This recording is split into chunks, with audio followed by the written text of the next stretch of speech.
Hello there, Alyona. Okay, so your question. Yes, we can put the opinion at the beginning and we can also put it at the end. Both are fine. It just has to be in the essay.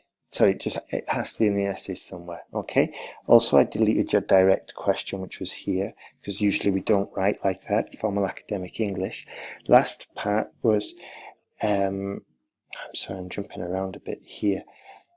Let me just check your question. So you can take a one-sided view. That's okay, but you have to be careful of the question. In the question here it says discuss both views. Okay? Okay, so what I would do here is just separate the question. One paragraph on this. Vocabulary acquisition is definitely a helpful aid in improving reading comprehension, blah, blah, blah. Second paragraph, productive skills and writing are also are also vital. Conclusion, my opinion, both are more important. Perhaps vocabulary acquisition is more so, yeah, or is more important. That's my opinion at the end. Okay, so it's not easy, this one, but if you've got clarity at the beginning, it makes it a lot easier. Let's go. For many people, so an immense part of human interaction is the usage of words, or an immense part of human interacting is using words. An immense part of human interacting is using words. Okay, so we've got two possibilities there. Our social status usually depends on the quality of our word stock. Good. For many people, reading is a highway to success. Others point out, here you could have just linked these two together. Okay, then we avoid this feeling of choppy sentences because we've got three rather short sentences. So we could have just said, furthermore, for numerous people, or for many people, reading is a highway to success. Others point out that writing and speaking are more efficient. I agree with the second ones. Okay, I guess the ones would be here. So let's see. So in this case, I mean, we've got two personal pronouns. I would have just said something like, this essay will explore these issues using examples from city life, maybe, and whatever this paragraph is about. So using examples from city life and paragraph B. Of course, you're not going to put paragraph B to demonstrate points and prove arguments. Okay. To begin with, the proponents of reading as a main way in language education argued that it is the cheapest and most obtainable. The proponents of reading as a main way in language education argue that it is the cheapest and most obtainable method. Most obtainable, what does that mean? Most available? Most widely available? That needs to be rephrased. For example, books always abound in markets. No, abound is used incorrectly. For example, books are always available in markets in every part of a city. People can buy them in every moment. Repetition. Okay, and start to read without a pencil or a companion.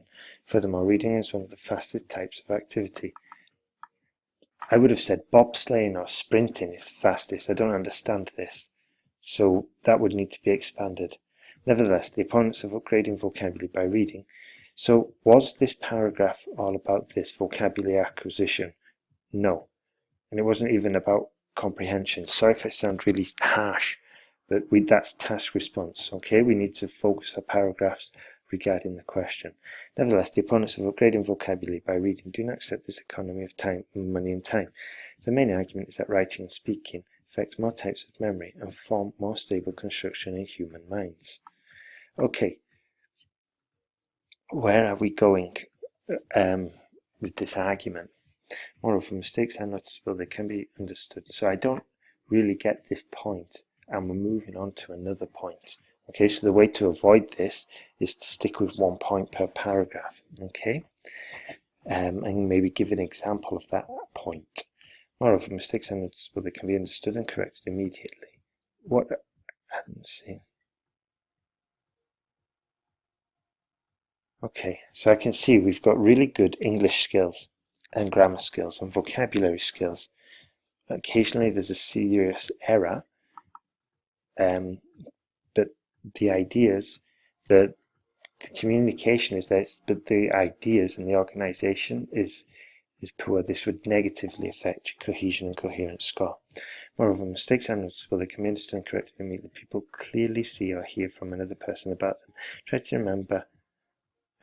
remember, keep it in mind. So, who is the subject that has to remember here? Okay? So we've got people, person, them.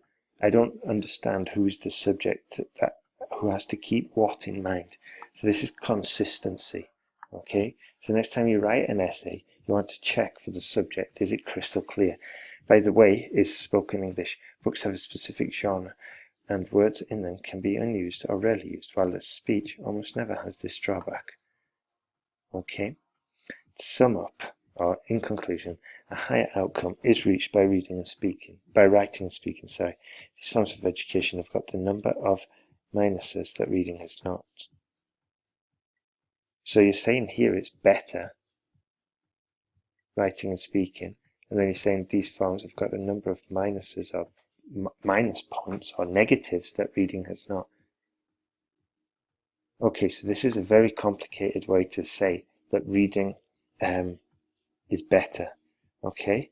Because we go yes, no, yes, and I'm kind of lost, all right? So if you want to write clearer essays, and I think you'd see a big jump in your score, have a look at sentenceguide.com. I think this would benefit you tremendously, and you would get a big boost with your essay ideas, cohesion and coherence, and the structure of your essay, which factors you need to work on. Okay, Alyona, have a good day, and let me know what you decide to do. All the best.